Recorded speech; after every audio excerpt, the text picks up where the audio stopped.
नमो ज्ञानेश्वरा नमो ज्ञानेश्वरा निवृत्ती उदारा सोपानदेवा मुक्ताबाई नमो त्रिभुवन पावनी आद्यत्रय जननी देवांची जयांचे केलिया स्मरण होय सकळ वेद्यांचे अधिकरण तेचे वंदू श्री चरण श्री गुरूंचे ते नमस्कारोनी आता जेने संग्रामी हरजिंतीला निवात कवचांचा ठाव फेडिला तो अर्जुन मोहे कवळीला क्षणा माझी। कैवल्य साम्राज्य चक्रवर्ती विश्वमौली ज्ञानोबाराय सकल ब्रह्मनिष्ठ गुरुजनांच्या परमकृपेने श्री भगवती ज्ञानेश्वरीच्या पहिल्या अध्यायाचं चिंतन आपलं प्रारंभ झालेलं आहे। दोन्ही सैन्यांच्या मध्यभागी रथ उभा करावा अशी भक्तराज अर्जुनाची एक प्रकारची आज्ञा भगवंताने पालन केली आणि दोन्ही सैन्यांच्या मध्यभागी रथ उभा करत असताना ज्या भागामध्ये भीष्माचार्य द्रोणाचार्य कृपाचार्य हे विराजमान आहे अशाच ठिकाणी भगवंताने अर्जुनाचा रथ स्थिर केला।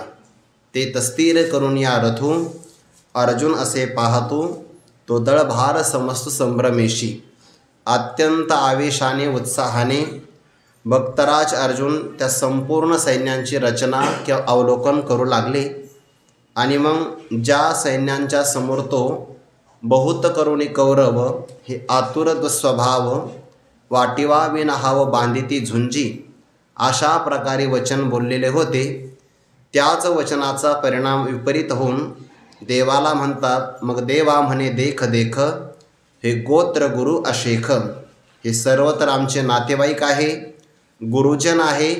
भगवंताला ते वचन ऐकल्याबरोबर आश्चर्य वाटलं।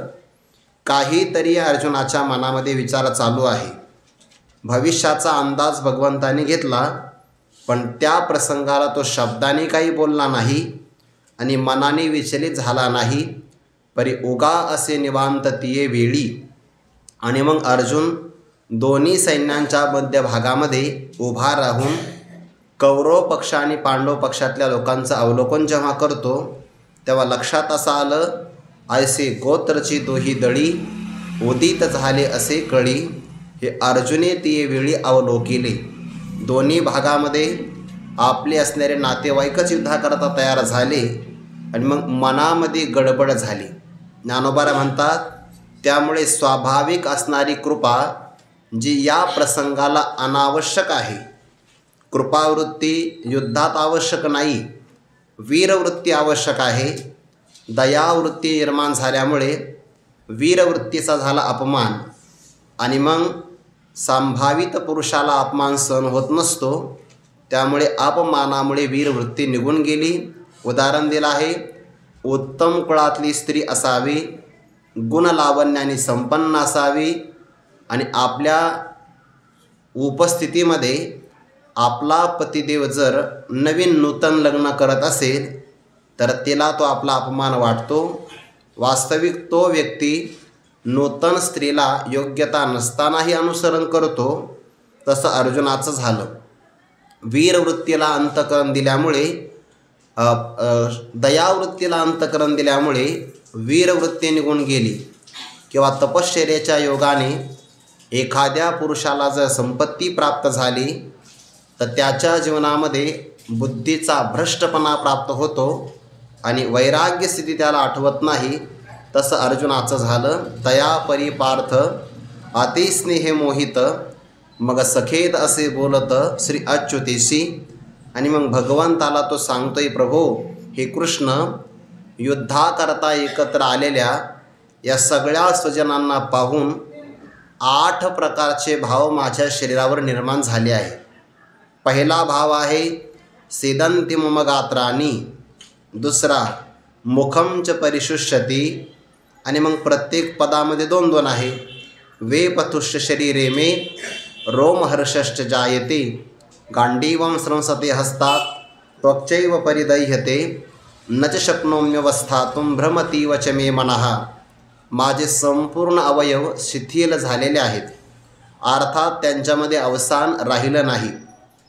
घशाला कोरड पडते आहे, शरीरावर कंप निर्माण झाला, अंगावर रोमांच उभे राहिले। माझ्या बलवान हातातून गांडीव नावाचं धनुष्य निसटलं, संपूर्ण त्वचेचा दाह होतो आहे आणि या युद्धाकरता उभं राहावं अशी शक्यता आता माझी नाही किंवा मी स्वतःला समर्थ समजत नाही, माझं मन भ्रमिष्ट होत आहे. अशा प्रकारचे 8 भाव भक्तराज अर्जुनाने प्रगट केले. ज्ञानोबा म्हणतात हे अर्जुनाचं क्षत्रियाचं हृदय आहे आणि क्षत्रिय पुरुषाचं हृदय सांगत असताना 99 क्रमांकाच्या ओळीमध्ये उपमा दिली आहे. जे वज्रापासून कठीण दुर्धर अति दारुण तयाहून असाधारण हे स्नेह नवल. जे अर्जुनाचं हृदय कसं आहे, वज्रापेक्षाही कठीण आहे. 10व्या अध्यायामध्ये भगवंताला विचारलं आयुधामध्ये आपलं स्वरूप कोणतं आहे. आयुधानामहम वज्रम धेनुनामस्मी कामधुक असं भगवंताने म्हटलं आहे. जगामध्ये जेवढे काही आयुध असतील त्या सगळ्या आयुधामध्ये वज्र ही माझी विभूती आहे. जे शतमखोत्तीर्ण करा आरोढोनी असे. 100 यज्ञ ज्याने उत्तीर्ण केलेले आहेत. ज्ञानोबांचा शब्द आहे बरं, शतमखोत्तीर्ण करा, आणि त्याच्या हातामध्ये जे विराजमान झालं त्याला वज्र असं म्हणतात. पूर्वीच्या काळामध्ये पर्वतांना पंख होते, प्राचीन काळामध्ये सगळ्याच पर्वताला, आणि त्यांच्या मनात आलं की ते पर्वत उड्डाण करायचे. मग आता ते खाली एखादं गाव आहे का नगर आहे शहर काही पाहत नसायचे. त्यांना वाटलं इथं मुक्काम करा, लगेच खाली बसायचे. मग त्याच्या खाली एखादा गावही चिरडला जायचा. मग ते इंद्राच्या लक्षात आलं, सगळ्या पर्वतांचे पंख छाटले. बरं झालं ते, नाहीतर ते पर्वत म्हणले असते मस्त सप्ताह सुरू आहे, जाऊ आपण, अडचण झाली असते की नाही. म्हणून त्या पर्वताचे पंख छाटण्याचं कार्य इंद्राने केलं. कोणत्या शस्त्राने? वज्र नावाच्या. मग काळ वशे वज्रही फुटे असं म्हटलेलं आहे, पण वज्र फार मजबूत आहे. ज्ञानोबा म्हणतात त्या वज्रापेक्षाही कठीण अर्जुनाचं हृदय आहे. जे वज्रापासून कठीण बलवान आहे, दुर्धर, कोणत्याही विषयाच्या कोणत्याही व्यक्तिमत्वाच्या हाताला न सापडणारं, कोणाच्याही हातात जे येत नाही त्याला दुर्धर असं म्हणतात. आणि अति दारुण म्हणजे अत्यंत भयंकर. पराक्रम गाजविण्याचा जर प्रसंग आला तर जे कोणालाही आवरल्या जात नाही त्याला अति दारुण असं म्हणतात. पण तयाहून त्याहीपेक्षा असाधारण विशेष मोठं कोण असेल तर आता नातेवाईकांच्या विषयी मनामध्ये जो स्नेह निर्माण झाला तो जास्त आश्चर्यकारक आहे. याचा अर्थ स्नेह म्हणायला कोवळं आहे, पण जेव्हा एखाद्या व्यक्तीच्या अंतःकरणात ते जातं तेव्हा त्या व्यक्तीला ते आपल्या ताब्यात घेतं.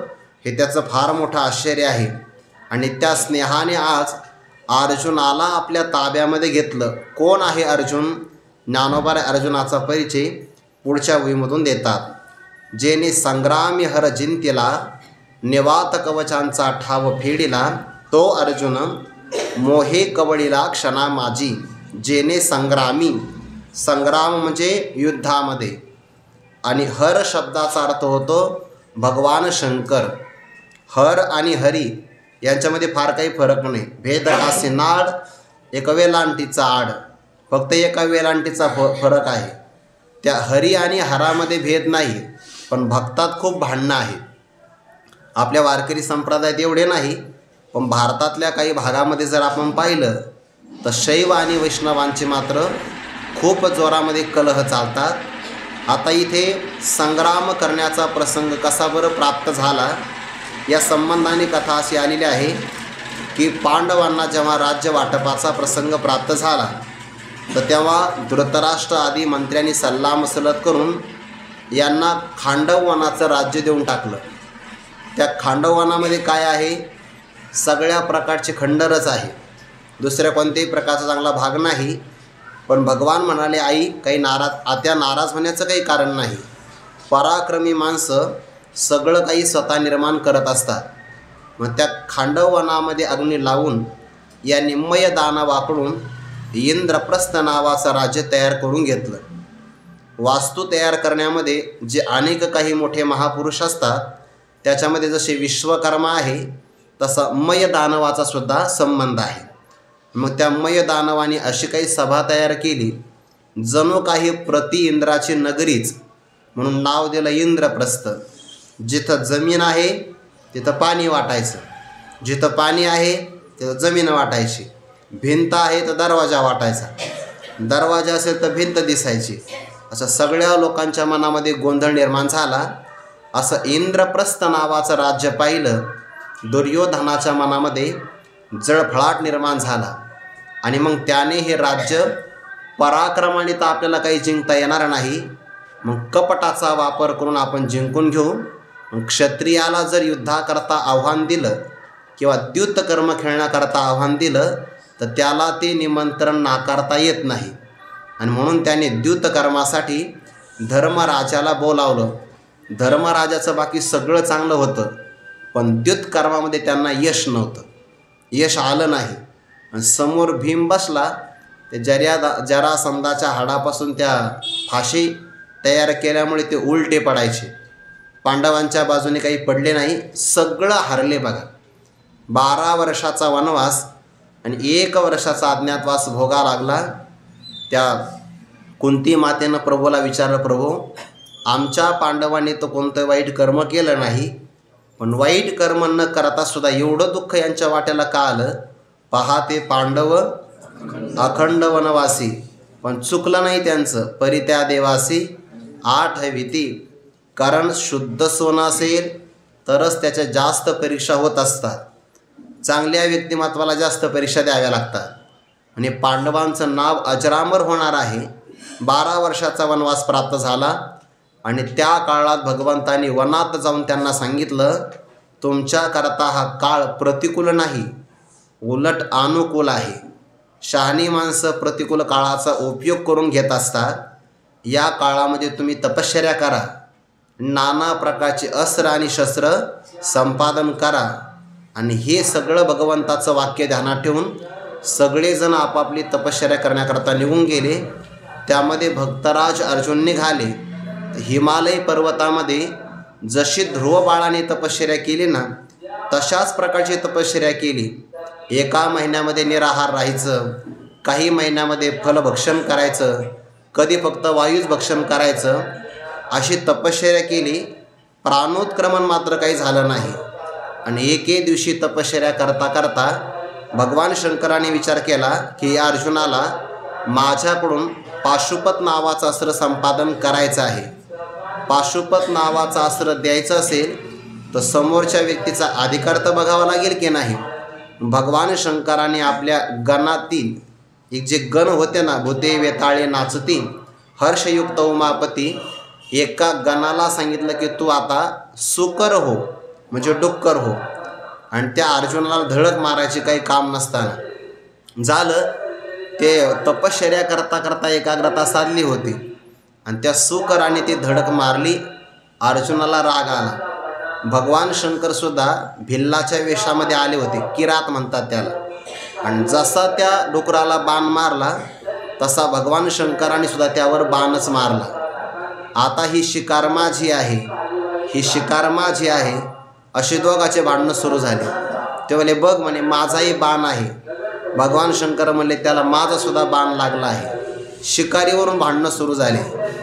कशावरून भांडणं सुरू होतील काही नाही. हे माणसं काही काही बसमध्ये बसतात बघा, एस टीमध्ये, आणि बसण्याच्या अगोदर हातरुमाल टाकतात. कशावर? सीटावर. मी कोणासुद्धा एक उदाहरण ऐकलं, एका माणसाने उपरणं टाकलं त्याच्यावर आणि तो म्हणला हे शीट माझं आहे. म्हणून का? माझं उपरणं टाकलं आहे. दुसरा व्यक्ती म्हणला मी वारकरी, मी धोतरवाळू घातलं म्हणे, अख्खी एस टीच माझी आहे. असं होतं की नाही? कशा करता हे भांडणं करू शकतात लोक. शिकारीवरून भांडणं सुरू झाले. आणि मग भगवान शंकराने विचार केला याला पाशुपत नावाचा अस्त्र द्यायचं आहे आपल्याला, मग अधिकार आहे की नाही. युद्धाला प्रारंभ झाला.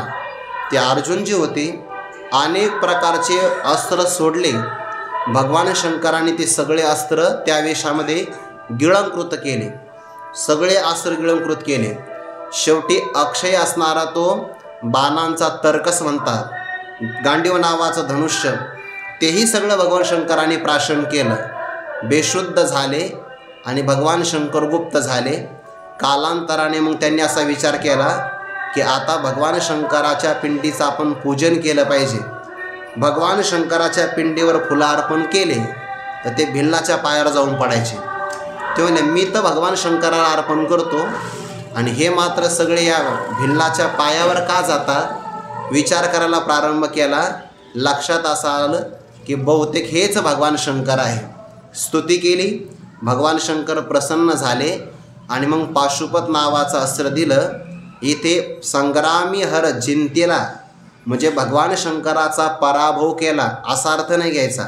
जिंकणं शब्दाचे दोन अर्थ होतात. समोरच्या व्यक्तीचं मन प्रसन्न करून घेणं यालाही जिंकणं असं म्हणतात. जसं की काही माणसं सेवा करतात, सेवेनं एखाद्याचं अंतःकरण प्रसन्न करून घेतात, हे सुद्धा जिंकणं आहे. आणि एखाद्याचा पराभव करणं हे सुद्धा जिंकणंच आहे. मराठीमध्ये अर्थ एका पदाचे अनेक होतात. मग अनेक अर्थापैकी सुयोग्य अर्थ घ्यायचा, ज्यामुळे भगवान शंकराचं संहारत्वसुद्धा अबाधित राहील आणि भक्तराज अर्जुनाचाही मोठेपणा प्रगट होईल. संग्रामी हर जिंतीला याचा अर्थ भगवान शंकराला जिंकून घेतलं की याचा पराक्रमच एवढा मोठा आहे की पाशुपत नावाचं अस्त्र घेण्यासाठी हा आता योग्य आहे. आणि भगवान शंकराने अर्जुनाला सांगितलं, अर्जुना या अस्त्राचा विनाकारण कधीच वापर करायचा नाही, नाहीतर ज्यांचा काहीच अपराध नाही असे प्राणी मात्र विनाकारण मारले जातील. जेव्हा अत्यंत बिकट प्रसंग प्राप्त होईल, अत्यंत बिकट काहीच इलाज नसेल, त्या प्रसंगाला मात्र हे पाशुपत नावाचं अस्त्र वापरायचं. याचं वैशिष्ट्य काय आहे, हे अस्त्र असं आहे की हे कोणालाही आवरू शकत नाही, म्हणजे आवरलं जाणार नाही आणि याला कोणी प्रतिघातही करू शकत नाही, म्हणजे कोणाच्या ताब्यात न येणारं आणि याला कोणी रोखू शकत नाही असं हे पाशुपत नावाचं अस्त्र आहे. भगवान शंकराने ते अर्जुनाला प्रदान केलं. आता हे भगवान शंकराच्या बरोबर युद्ध करावं याला सामान्य व्यक्ती लागेल का, याला पराक्रमीच व्यक्ती लागेल की नाही. ज्ञानोबा म्हणतात हे अर्जुनाचं मोठेपण आहे, जेने संग्रामी हर जिंतेला. पुढे आहे निवात कवचांचा ठाव फेडेला. निवात शब्द आहे बरं, निवांत नाही. निवात आणि कवच हे दोन भाऊ आहे. कोणाचे भाऊ आहे, भक्त प्रल्हादाचे एक भाऊ आहे संह्राद. ते नाव तसेच आहे, प्रल्हाद, संह्राद अशी काही नाव आहेत. ते संह्राद याचं जे नाव आहे, भक्त प्रल्हादाचे भाऊ संह्राद, त्यांची दोन मुलं आहेत, निवात आणि कवच. म्हणजे भक्त प्रल्हादाचे पुतणे आहेत, पण ते भक्त नाही बरं.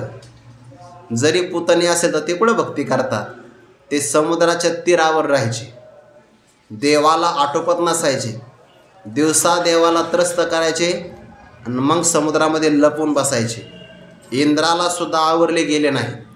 मग इंद्राने त्या अर्जुनाला स्वर्गात आल्यानंतर सांगितलं, अर्जुना तू आमचं एक काम करू शकतो म्हणे. कोणतं काम करायचं, हे निवात आणि कवच नावाचे जे राक्षस आहे यांचा पराभव करावा, म्हणजे स्वर्ग सुरक्षित राहील. मग ठीक आहे, येतो म्हणे मी स्वर्गाला. पण हिमालयाची तपश्चर्या संपल्यानंतर मातली नावाचा सारथी पाठवला अर्जुनाला घेण्यासाठी हिमालय पर्वतावर.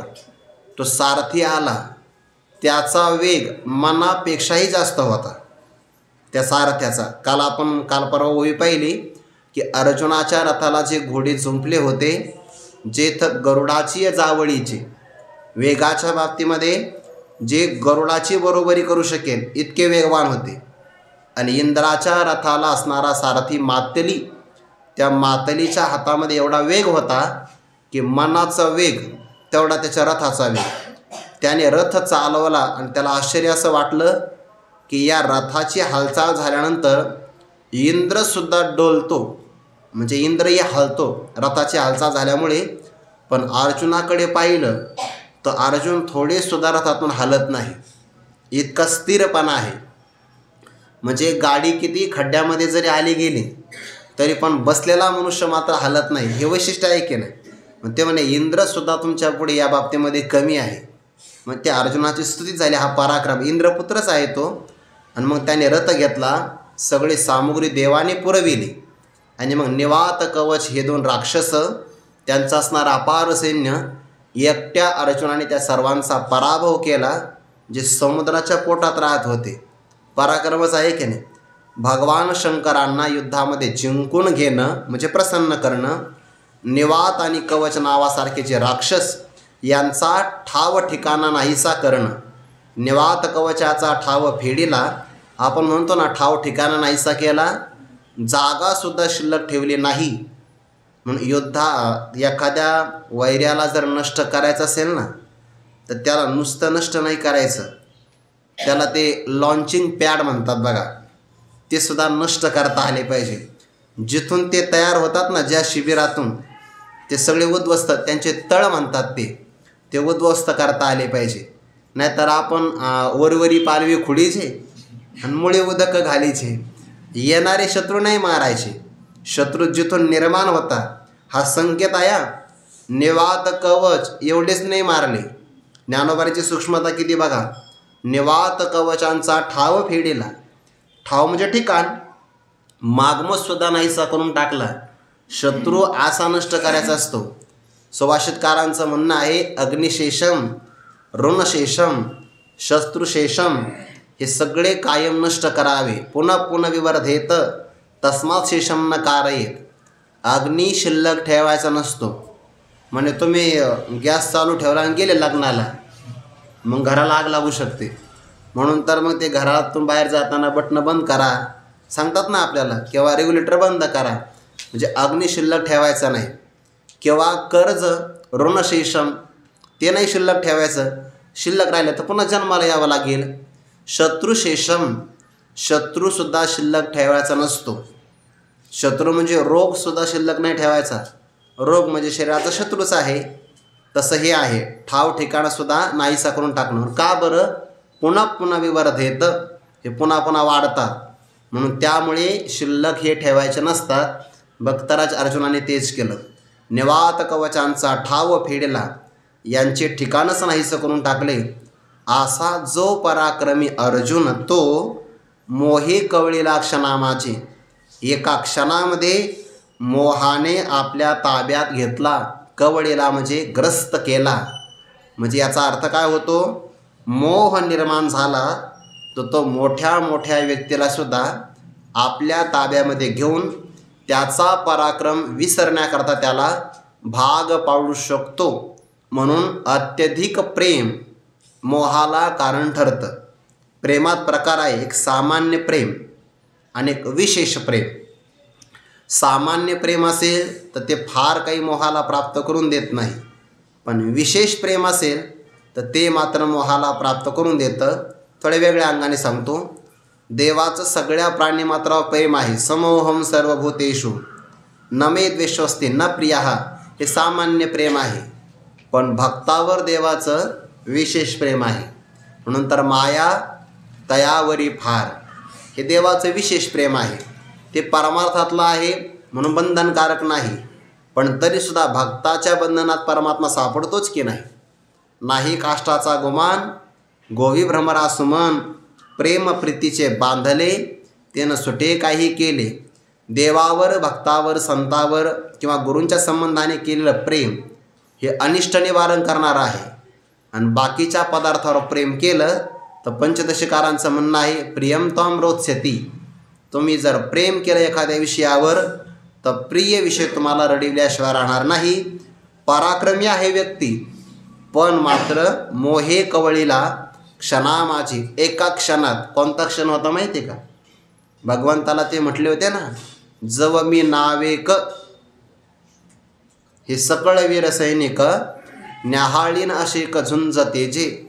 नावेक म्हणजे क्षणभर, मला फक्त क्षणभर यांना पाहायचं आहे. हा जो क्षण होता ना अवलोकन करण्याचा, तेवढ्या क्षणामध्ये त्या मोहाने अर्जुनाला आपल्या ताब्यात घेऊन टाकलं. आणि देवाने सुद्धा मुद्दाम तिथंच रथ उभा केला. पुढे येणार आहे बघा चिंतन. तो अर्जुन मोहे कवळीला क्षणा माझी. का हो? पराक्रमी असताना सुद्धा मोहाला का सापडले? मोहाचं प्रेमाचं वैशिष्ट्य असं आहे, की पराक्रम विसरतो व्यक्ती, आणि पराक्रम विसरला की त्याला ते साखळी बंधन तोडता येत नाही. ज्ञानोबा याकरिता आता उदाहरण देतात. हेच उदाहरण पाठीमागं आलेलं आहे बरं, पण तिथं वेगळ्या अंगाने आलेलं आहे. जैसे भ्रमर पराग नेती परी कमळ दळे नेनती, तैसी परी आहे सेविती ग्रंथी ये. ग्रंथ सेवन करण्याच्या हातवटी कशी, त्याकरिता भ्रमराचं उदाहरण पाठीमागं दिलं आहे. आणि आता मात्र मोह पराक्रमी व्यक्तीला आपल्या ताब्यामध्ये सापडवितो आणि त्याला निस्तेज कसा करतो, याकरिता भ्रमराचंच उदाहरण आहे, पण थोडंसं वेगळ्या अंगाने आहे. दृष्टांत एकच, पण तसा खुबीने वापर करता येतो. हे ज्ञानोबा वैशिष्ट्य आहे बघा. जैसे भ्रमर भेदी कोडे भल तैसे काष्ट कोरडे, परी कळिके माझे सापडे कोवळीये. तेथ उत्तीर्ण होईल प्राणे, परी ते कमळदळ चिरून येणे. तैसे कठीण कोवळेपणे स्नेह देखा. प्रेम असे बघा, म्हणायला कोवळं आहे पण भेदायला मात्र फार कठीण आहे. 2 शब्द वापरले बघा, कठीण कोवळेपणे. म्हणजे वरून दिसायला कोवळं आहे, पण व्यक्ती सापडला की मग भेदायला फार कठीण आहे. कठीण कोवळेपणे स्नेह देखा. कठीणातलं कठीण वेगळं आहे आणि कठीणातलं कोवळं हे आहे प्रेम, ज्याला स्नेह असं म्हणतात. स्नेहामध्ये चिकटपणा, तेलामध्ये काय आहे, चिकटपणा आहे ना. पाण्यामध्ये स्निग्धता आहे. म्हणून तर आपण पीठ कालवलं तर ते पिठाचे कण पाण्यामुळे एकमेकाला चिकटतात ना, त्याला स्निग्धता म्हणतात. किंवा तेलामध्ये सुद्धा काही पदार्थ चिकटतात. अंगाला तेल लावलं की स्निग्धता आहे. अंगाला जर मर्दन केलं ना, म्हणजे मालिश केली, तेल लावलं तर अंगावर माशा बसत नाही, असं आहे. पण त्याला नैसर्गिक तेल असावं लागतं. हल्लीच्या काळामध्ये आपण हे काय त्याला डबल रिफाईंड असं म्हणू त्या तेलातला जो काही नैसर्गिक सुगंध आहे तो आपण काढून टाकला आहे सगळा प्रक्रिया करून, आणि त्यामुळे तेलातलं तेलच निघून गेलं. आपण केमिकलच खातोय, पण आपली श्रद्धा आहे की आपण तेल खातो. श्रद्धावान लभते, असं आहे आपलं सगळं. तर सोडून द्याविषयी तो ज्ञानोबा भ्रमराचं उदाहरण देतात. भ्रमरामध्ये ताकद आहे, पराक्रम आहे, पण त्याचं प्रेमसुद्धा आहे. हल्लीच्या भाषेमध्ये त्याला आहे ना, म्हणजे उणीव असं म्हणतात, कमतरता म्हणतात, पण थोडासा जवळचा शब्द ठेवतो वापरातला तुमच्या, वीक पॉईंट असं म्हणतात त्याला. प्रत्येक व्यक्तीमध्ये काही ना काही उणीव असते बघा. फक्त आपली उणीव काय आहे हे आपण कधी कोणाला सांगू नये. सांगितली तर जो आपला मित्र आहे, कालांतराने आपण त्याची मदत नाही केली की तो आपला शत्रू होऊ शकतो, आणि त्याला आपली गुप्त रहस्य माहिती असतात, म्हणून तो आपला घात करू शकतो. म्हणून विश्वास नैव कर्तव्य, हा फार विश्वासही कोणावर करू नये, किंबहुना आपली उणीव कधी कोणाला सांगू नये. जेव्हा हे सैनिक प्रवेश घेतात की नाही भरती होण्यासाठी, तेव्हा त्यामध्ये एक धडा असतो की आपली उणीव कधी कोणाला सांगू नका.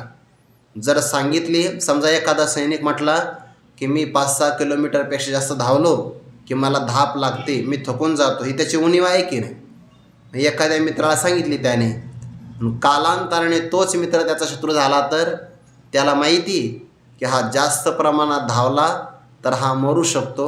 असा काहीतरी ते प्रसंग निर्माण करतात जेणेकरून याला धावावं लागेल, आणि ठराविक काळामध्ये हा धावला की आपल्या ताब्यामध्ये येईल. म्हणून उणीव सांगायची नसते. भ्रमर पराक्रमी आहे, पण त्याची एक उणीव आहे. कोणती? भ्रमर भेदी कोडे भल तैसे काष्ट कोरडे.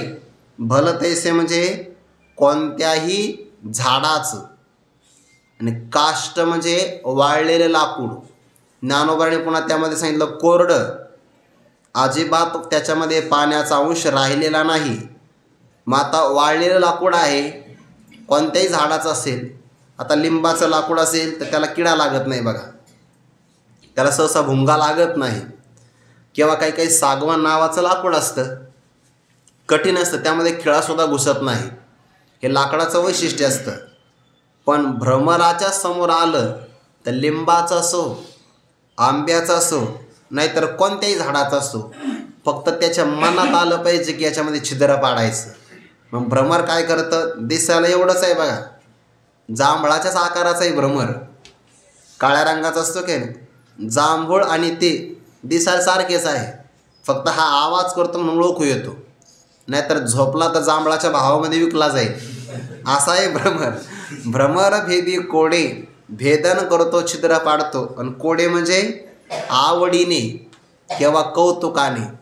कोणत्याही झाडाचं लाकूड येऊ दे ना त्याच्यासमोर, फक्त त्याच्या मनात आलं पाहिजे की छिद्र पाडायचं.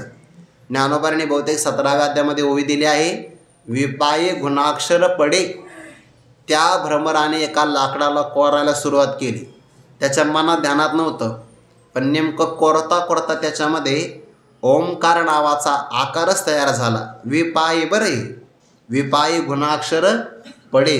गुणा नावाचा किडा आहे आणि त्याने ते कोरायला सुरुवात केली तर ओंकार तयार झाला. पण त्याच्या दातामध्ये शक्ती बघा. त्याला षटपद 6 पावलं आहे. पावलांनाही कोरत तो. समजा कुत्रे वगैरे आहेत, यांच्या पायाचे नख असतात, ते जमीन खोदतात बघा. नखात ताकद आहे, भ्रमराच्या पायात नाही ताकद. त्याच्या दातामध्ये शक्ती आहे. आणि इतकी शक्ती आहे, वाळलेल्या झाडाचं कोणतंही लाकूड असू द्या, कोणतंही, भ्रमर भेदी त्याला ते छिद्र पाडू शकतं. किती मोठी ताकद आहे. त्याच्यावरून ड्रिल मशीनचा शोध लागला असेल. छिद्र पाडायचं आहे की नाही, हा ते छिद्र पाडते बघा, एकदम छान. भ्रमर भेदी कोडे भलतैसे काष्ट कोरडे.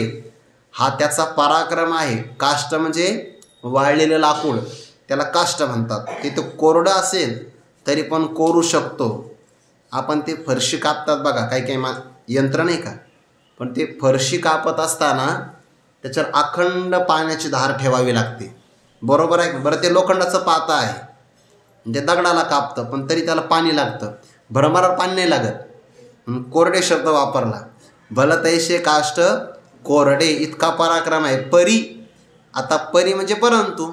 हा परंतु शब्द आला ना, मागच्या पराक्रमाला महत्त्व राहत नाही, मागचं सगळं शून्यामध्ये जमा होतं. भ्रमर भेदी कोडे भलतैसे काष्ट कोरडे. परी आला बघा त्याचा वीक पॉईंट. परी कळिके माझी सापडे कोवळीये. कमळाची कळी असते आणि ती सुद्धा कोवळी आहे, म्हणजे नूतनच उमललेली कमळाची कळी. आणि त्यामध्ये हा सापडला. कसं काय सापडला. अडकला जातो. सूर्योदय झाला की कमळाची कळी प्रफुल्लित होते. मग कमळ कळिका झालेपणे हृदयेच्या मकरंदाते राखोनेने दे राया रंका पारणे आमोदाचे. ती कमळाची कळी जरी विकसित झाली तर ते तिच्यामध्ये असणारा सुगंध आसमंतामध्ये दरवळतो. आणि मग तो सुगंध जर एकदा या वायुमंडलामध्ये निघाला तर तो झाडावर झोपणारा, ज्याने लाकडामध्ये कोरून कोरून घर तयार केलं आहे, त्या भ्रमराच्या नाकापर्यंत हा सुगंध जातो. मग तो सुगंधाचा माग घेत घेत सरोवरापर्यंत येतो. वासावासानेच येतो तो. भ्रमर भेदी कोडे परिमळाची धाव भ्रमर ओढी. झोपला आहे कुठेतरी झाडावर, पण सुगंध तिथपर्यंत आला ना वायूच्या माध्यमातून, त्या सुगंधाचा माग घेत घेत बरोबर तो त्या सरोवरावर येतो. सरोवरावर आला, वेगाने येतो बरं, पण आला की एकदम जसे आपण कीर्तन झाल्यानंतर नाही का पंक्तीला बसतो, तसा नाही बसत तो थोडा स्वतःला शांत करतो. आकाशामध्ये थोड्याशा गिरट्या घालतो बघा, स्वतःचा वेग शांत करतो आणि मग हळूच त्या कमळावर उतरतो. कमळावरी भ्रमर पाय ठेवी ते हळूवार, कोचंबेल केशरय्या शंका. किती निरीक्षण आहे ज्ञानोबरायांचं. भ्रमराला सुद्धा माहिती नसेल की आपल्या पायाच्या वजनाने या कमळामध्ये असणारे परागकण चिरडले जातील, हे त्यालाही माहिती नसेल, पण ज्ञानोबरांना माहिती. कमळावरी भ्रमर पाय ठेवी ती हळूवार, कुचंबेल केशर या शंका. ती केशर चिरडलं जाईल, मासा हळूवार तो सुगंधाचं सेवन करतो. कधी आलेला आहे तो भ्रमर आला आहे सकाळी 7 वाजता, कारण सूर्योदय तेव्हा होतो की नाही. 7 वाजता आला, दिवसभर त्यातला परागकणाचं सेवन करतो. आता ते आहे सूर्यविकासिनी कमळ. दिवसभर ते प्रफुल्लित राहतं आणि सायंकाळी जेव्हा सूर्य अस्ताला जातो तेव्हा ते आपल्या स्वभावानुसार मिटून जातं बघा. आता पाकळ्या मिटल्या, त्याच्यामध्ये कोण अडकला. परी कळिके माझी सापळे कोवळी. कवळीच कळी आहे आणि त्यामध्ये तो अडकला. आता ज्याला लाकडं भेदन करता येतात त्याला कमळाची पाकळी भेदन करण्यासाठी किती वेळ लागेल? त्या भ्रमराने आपली मांडी जरी मोडली, म्हणजे नुसते हातपाय जरी हलवले, तर कमळाच्या पाकळ्या तुटून जाऊ शकतात आणि तो मोकळा होऊ शकतो. पण ज्ञानोबा म्हणतात काय करावं? त्याला तसं वाटत नाही हो. रात्रभर त्याला असं वाटतं जाऊ द्या ना म्हणे, एक मुक्काम शिल्लक झाला तर झाला, अडचण काय आहे? आपण आपल्या घरामध्ये जरी गेलो तर लाकडामध्ये झोपायचंच आहे. आणि कमळाच्या कोवळे असणाऱ्या कळीमध्ये सापडलं, इथे तरी विश्रांतीच करायची आहे. उलट इथं सुगंध आहे, मऊ बिछाना आहे कमळाच्या पाकळीचा, असं तो निवांत विश्रांती करतो. जाऊ द्या म्हणे, उद्या सकाळ होणारच आहे, सूर्य उदयाला येणारच आहे आणि सूर्याचा एकदा प्रकाश झाला की कमळाची कळी प्रफुल्लित होणारच आहे. मग आपण काय करू? उद्या जाऊ आपल्या घरी, असा विचार करतो तो आणि निवांत राहतो. पण त्याचं दुर्दैव असं आहे, रात्री हत्तीचा कळप सरोवरामध्ये येतो. हत्तीचा आवाज त्याला ऐकू येतो, पण तो त्याला मात्र सोडत नाही, म्हणजे कमळाच्या कळीला सोडत नाही. हत्ती पाणी कमी पितो आणि जलक्रीडा जास्त करतो. नेमकं असं होतं, माझी सापडलेनी अलीकुळे कमळकळी का जेवी आंदोळे.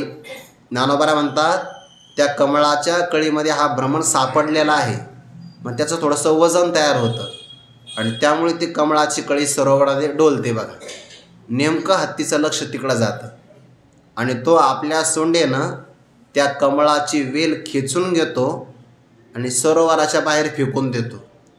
मग आता याला कळतं भ्रमर आला की आता कमळाची असणारी वेल सरोवराच्या बाहेर पडली आहे, आता तरी आपण कमळाला सोडावं. पण नाही सोडत.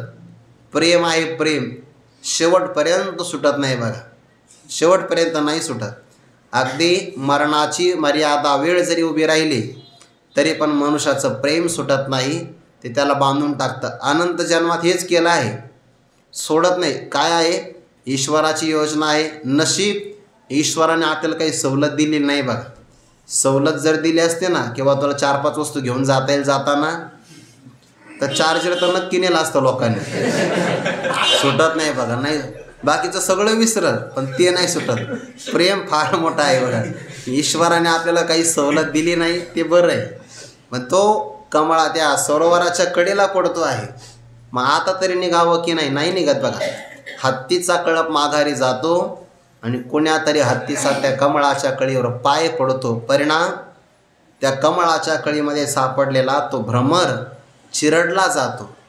ज्याला वाटत होतं की कमळाचे परागकण चिरडले जाऊ नये, तो स्वतः हत्तीच्या पायाखाली चिरडला जातो. ज्ञानोबा म्हणतात तेथं उत्तीर्ण होईल प्राणी. उत्तीर्ण म्हणजे तो सोडून देईल, आपल्या प्राणाला मुकेल. उत्तीर्ण होईल प्राणी म्हणजे प्राणापासून मुकला जाईल, प्राणाला सोडील तो. परी ते कमळ दळ चिरून नेणे, पण कमळाची असणारी पाकळी आपण चिरावी. बघा, चिरावी, कापून काढावी आणि त्यातून आपण बाहेर पडावं, असं मात्र तो जाणत नाही. सामर्थ्य नाही का? सामर्थ्य आहे, पण का? कमळाविषयी प्रेम आहे, स्नेह आहे. आणि मग जरी याच्याकडे पराक्रम असला, प्रेम जरी मृदू असेल, कमळाची पाकळी मृदूच आहे, कोवळच आहे की नाही ते, पण भेदन करण्याकरता याला ज्या अर्थी ते चिरता येत नाही, याचा अर्थ ते प्रेम म्हणायला कोवळं आहे, पण भेदण्याकरता मात्र कठीणच आहे. तैसे, हे झालं उदाहरण, तैसे कठीण कोवळेपणे स्नेह देखा. जसं अंतकरणामध्ये असणारं प्रेम हे म्हणायला कोवळं आहे, पण भेदन करण्याकरता फार कठीण आहे. अनंत जन्मामध्ये आपण अनेक संबंध जोडले. बघा, अनेक संबंध जोडले आहेत. ज्या अर्थी आपल्याला हा जन्म प्राप्त झाला, या देहात आल्याबरोबर आपण मागचे सगळे संबंध एका क्षणात सोडले. बरोबर आहे ना? मग जसे मागचे आपण सोडले, तसे आताचे पण आपण सोडणारच आहे. सोडणार नाही आपण. परमात्मा आपल्याला सोडविण्याकरता भाग पाडणार आहे. इतक्या सहजासहजी सोडतो होय जीव? आयुष्यभर त्याने संबंध तयार केलेले असतात, कमवलेले असतात, त्याच्यामुळे त्याला ते सहजासहजी सोडता येत नाही.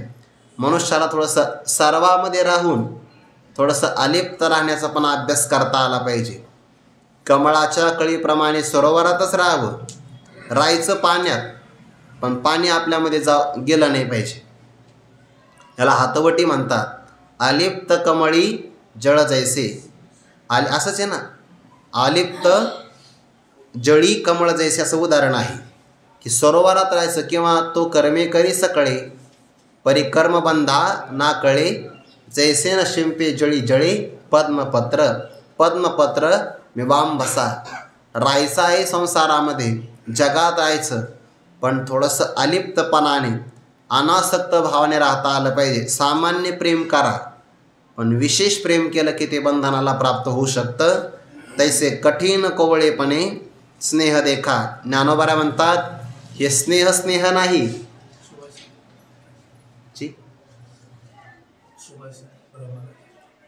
हा भ्रमराचा आहे. रात्रीर गमिष्यती. हा भाषिष्यती सुप्रभातम. रात्रीर गमिष्यती. रात्र जाणारच आहे, सूर्य उदयाला येणारच आहे, चांगल्या प्रकारे प्रभात होणारच आहे, असं तो मनातल्या मनात विचार करतो. आणि कमळाची कळी मात्र सोडत नाही. हा हंत नली त्याच्यामध्ये अडकलेला, कमळाच्या कोशामध्ये अडकलेला हत्ती मात्र त्याला चिरडतो. बघा, सुभाषित आहे, आता पूर्ण मलाही उपस्थित नाही, पण ते मात्र सुभाषित फार त्याच्या मनातला विचार तो येतो आहे की जाऊ द्या ना, आता रात्र जाणारच आहे निघून, दिवस होणारच, उजाडणारच आहे, असा विचार करता करता त्याचा आयुष्याचा वेळ निघून जातो. कळतंय त्याला, जाणवतंय मृत्यूचा प्रसंग आला आहे, पण मात्र एक बारीक पडदा तयार होतो प्रेमाचा त्याविषयी, आणि त्याच्यामुळे त्याला समोरचा विनाश दिसत नाही. ज्ञानोबा तोच भाव प्रकट करतात. जिथं उत्तीर्ण होईल प्राणी परी ते कमळ दळ चिरून येणे तैसे कठीण कोवळेपणे स्नेह देखा. हा फक्त स्नेह नाही, म्हणायला स्नेह आहे. वास्तविक स्नेह काय आहे? ज्ञानोबा म्हणतात ही माया आहे. हे स्नेह आदिपुरुषाची माया. ब्रह्मेयाही नयेची आया मनवोनी भुलवेला ऐके राया संजयो म्हणे. आता जर ही माया आदिपुरुषाची असेल आणि त्या मायेनं जर अर्जुनाला भुलविलं असेल तर याचा अर्थ काय? देवानेच भुलविलं. माया फक्त पुढं केली, भूल पाडली कोणी? शब्द कसा आला? भुलविला. आपल्या मराठी भाषेमध्ये भुलला आणि भुलविला किंवा भुलविले वेणुनादे. याचा अर्थ काय झाला? भगवंताने वेणुनाद करून सर्वांना मोहित केलं. तसं अर्जुनाला सुद्धा भुलविला म्हणजे मोहित केलं आहे. जोपर्यंत हा मोहाला प्राप्त होणार नाही तोपर्यंत अध्यात्म ज्ञानाचा अधिकारीच होणार नाही. कारण व्यक्ती एकदा दुःखाला प्राप्त झाला, शोक अनावर झाला की त्याच्या अंतःकरणामध्ये बोध पेरण्याकरता योग्य प्रकारचे वापसा तयार होते. मोह निवृत्त झाला की मुक्तच झाला तो. मी काल एक शब्द वाचला कुठंतरी, मोक्ष शब्द आहे ना, मोक्ष, त्याच्यामध्ये दोन शब्द आहे, मोह आणि क्ष. त्याने अर्थ असा केला, मोह का क्षय म्हणजे मोक्ष. मोह संपला की त्याचा अर्थ झाला मोक्ष झाला. हा भुलविला हे आदि पुरुषाची माया, आदि नारायण परमात्म्याची ही माया आहे. आणि त्याने सांगितलं दैवेशा गुणमयी मम माया दुरत्यया. ही माझी माया आहे, तरुण जाण्याकरता कठीण आहे. हे आदि पुरुषाची माया. वैशिष्ट्य काय? ब्रह्मेया ही नयेची आया. ब्रह्मदेवाला सुद्धा हे आटोक्यात येत नाही. संसार सिंधू हा दुस्तर नुलंघवे उल्लंघिता पार. बहुत वहाविले दूर न लगेच तीर पैल थडी. ब्रह्मादिका पार नुलंघवे सामर्थ्ये. ब्रह्मदेवाला सुद्धा या मायेचं उल्लंघन करता आलं नाही आणि म्हणून याच कारणामुळे भुलविला.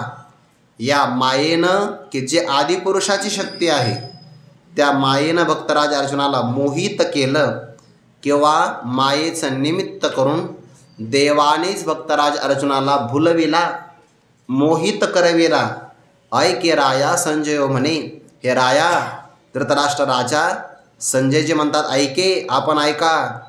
सामान्यपणे आता यातला भाव काय माहिती आहे का? ऐके राया म्हणजे हे राया, जर प्रेम किंवा मोह ही जर आदिपुरुषाची माया असेल तर याचा अर्थ तुम्हालाही मायेनेच भुलविला आहे, कारण तुम्ही पुत्रस्नेह मोहितो आहे आणि भक्तराज अर्जुन अतिस्नेह मोहितो, दोघेसुद्धा मोहालाच प्राप्त झाले. म्हणून धृतराष्ट्रा तुम्हीसुद्धा या मायेला सोडून द्या.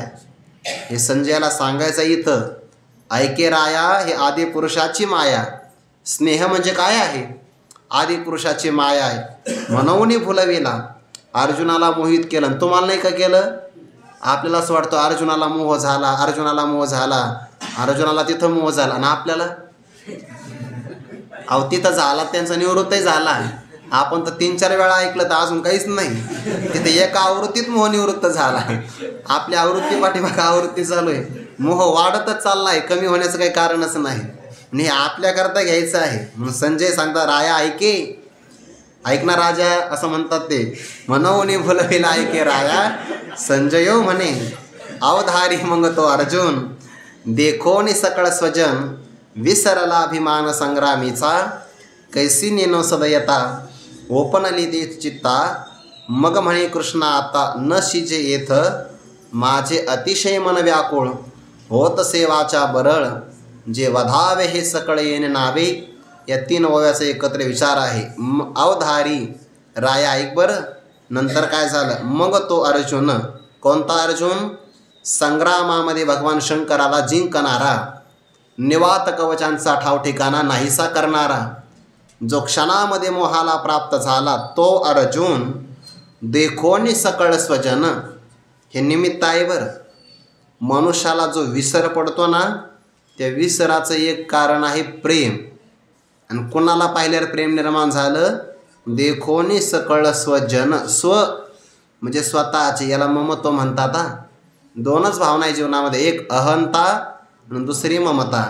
मीपणा आणि माझेपणा. हे आमचे स्वकीय आहे, हे आमचे आहेत, माझे आहे, यांना पाहिलं.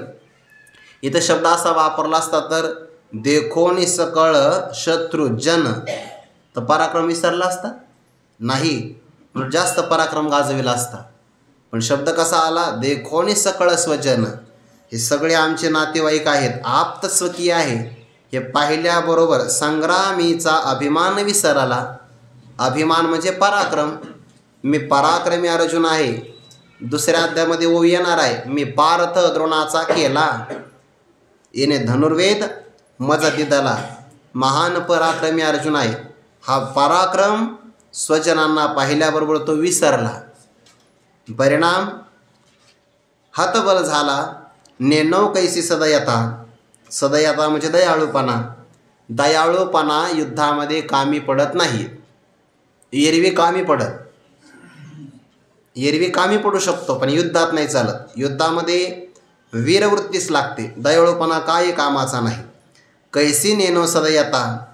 सदयता कैसी नेनो उपनली. अर्जुनाच्या अंतःकरणामध्ये दयाळूपणा कसा निर्माण झाला काही सांगता येणार नाही, पण झाला हे खरं आहे. सदयता कैसी उपनली तेथ चित्ता नेनो. त्याच्या चित्ताला दयाळूपणा कसा निर्माण झाला हे काही सांगता येणार नाही, पण झाला निर्माण एवढं मात्र खरं आहे. कसा झाला? काय? सगळ्या स्वकीयांना पाहूनच झाला. बरं, आता स्वकीयांना पाहून झाला असं म्हणावं तर आतापर्यंत काही स्वकीय पाहिले नव्हते का? विराट दरबारामध्ये राहत असताना हे पाहिले होते, द्युतकर्म खेळत असताना पाहिले होते, पण आजच नेमकं असं काय झालं? ज्ञानोबा म्हणतात बघा दुसऱ्या अध्यायामध्ये, आताचे काय नेनो झाले. हे आताचे काय सोयरे झाले तुझं? हे तुला आता सोयरे वाटतात का? अगोदर तर सगळे तुम्हाला माहितीच आहे ना. युद्धाला येण्याच्या अगोदर कोणाकोणाच्या बरोबर आपले युद्ध करायचं म्हणून ज्ञानोबांनी शब्द ठेवला. तेथ चित्ता कैसी सदयता उपनली नेनो. हे मला नाही सांगता येणार, पण सांगून गेले बरं. भुलविला ऐके राया संजय म्हणे. देवानेच आपल्या मायेनं अर्जुनाला मोहित केलं बघा. म्हणून कशी तिथं सदयता उत्पन्न झाली हे सांगता येणार नाही. आणि परिणाम देवाला तो म्हणतो आहे, मग म्हणे कृष्ण आता न शिजे येथ. येथ म्हणजे या कुरुक्षेत्रावर. आता कृष्णा न शिजे. आता आपण या युद्धभूमीवर थोडंसुद्धा थांबू नये. अगोदर काय म्हणे? येथ आले असती आगवे, परी कवनेशी म्याचून जावे, हे रणी लागे पाहावे म्हणून या. इथं कोण कोण आले मला एकदा बघून घ्यायचंय. आणि आता लगेच देवा आता इथं थांबायचं नाही, एवढा मोठा कार्यक्रम असेल चला मागं. मग म्हणे कृष्ण आता नशीचे येत. का बरं? माझे अतिशय मन व्याकुळ होत से वाचा बरळ. माझं मन अत्यंत व्याकुळ होत आहे आणि वाचा बरळ होत असे. दोन शब्द क्रियापद वापरले बरं. एकतर वाचा बरळ म्हणजे बोबडी वळते आहे, शब्द फुटत नाही. आणि मन अत्यंत व्याकुळ झाले. कशामुळे? जे वधावे हे सकळे नावे, या सगळ्यांचा वध करावा एवढं नुसतं नाव जरी ऐकलं तरी माझं मन अत्यंत व्याकुळ होते आहे, माझी बोबडी वळते आहे. आणि ही लक्षणं चांगली नाही. 8 प्रकारची लक्षणं सांगितली. आता पुढे काही ते आणखीन शकून सांगणार आहे, पण ते शकून नाही तर ते मला अपशकून वाटतात. तो विचार आपण उद्या करू. कुंडलिक वरदारी विठ्ठल श्री ज्ञानदेव तुकाराम माऊली ज्ञानेश्वर महाराज की जय. जगद्गुरु तुकाराम महाराज की जय. सद्गुरु जोग महाराज की जय.